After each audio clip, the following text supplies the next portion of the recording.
Dans votre démarche de créer une entreprise, vous avez fait forcément des recherches sur Internet. Ok, majoritairement peut-être que vos recherches ont été sur YouTube.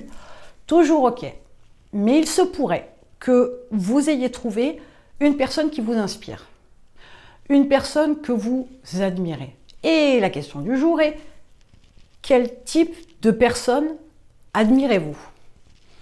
Il est important que vous puissiez voir chez les personnes que vous admirez, les personnes qui vous inspirent, voir les caractéristiques, les qualités, les défauts qui vous font de l'effet, qui vous apportent quelque chose, qui vous motivent, qui vous inspirent.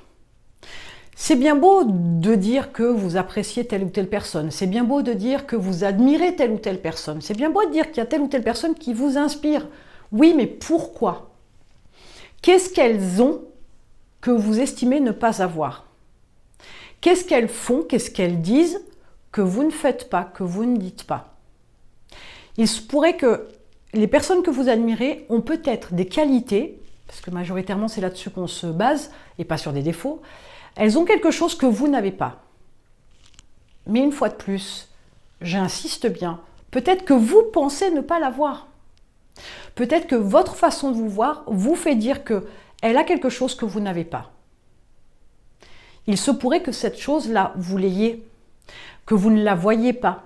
Peut-être que votre entourage le voit, mais vous ne le voyez pas. Il se pourrait aussi que ce soit une qualité qui soit en vous, que vous n'avez pas développée. Alors, quel type de personne admirez-vous?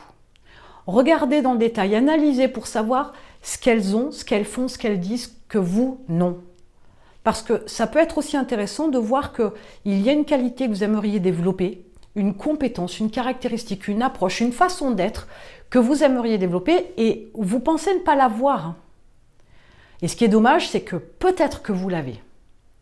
Mais il faut prendre conscience de ce que c'est pour pouvoir vous développer. Alors, je vais prendre un exemple pour que ce soit peut-être un peu plus cohérent. Si vous admirez une personne qui a une certaine éloquence, une certaine aisance derrière la caméra, dans sa façon d'être, dans sa façon de s'imposer, d'être présent, un certain charisme, eh bien tout ça, quand c'est identifié, vous pouvez travailler dessus. Je ne dis pas que vous allez avoir une certaine éloquence du jour au lendemain, mais si c'est ça que vous voulez, vous allez devoir travailler pour l'avoir, pour le développer. Parce que vous avez la possibilité d'être éloquent. Ce n'est pas interdit, ce n'est pas réservé à une partie de la population non plus. Donc pour pouvoir être éloquent, parce que c'est quelque chose qui vous plaît, vous convient, c'est une version de vous que vous aimeriez, dans ce cas-là, faites le travail. D'ailleurs, il y a un très bon bouquin là-dessus. C'est Bertrand Perrier. La parole est un sport de combat. Très bon bouquin. Un ancien grand timide qui maintenant est avocat et qui a développé son éloquence, qui a combattu sa timidité. C'est un très bon bouquin, je l'ai beaucoup aimé. Il y a même un documentaire qui est lié à ça et je vous invite vivement derrière, dans une suite logique, à pouvoir regarder sur YouTube des concours d'éloquence. C'est assez intéressant. Donc vous voyez qu'il y a tout intérêt à définir clairement ce que vous admirez chez d'autres personnes. Mais faut-il encore savoir qui vous admirez? Et ensuite, vous chercherez pourquoi vous l'admirez. Mettez-moi en commentaire les personnes que vous suivez régulièrement sur YouTube. Pourquoi vous les admirez? Qu'est-ce qu'elles ont que vous n'avez pas?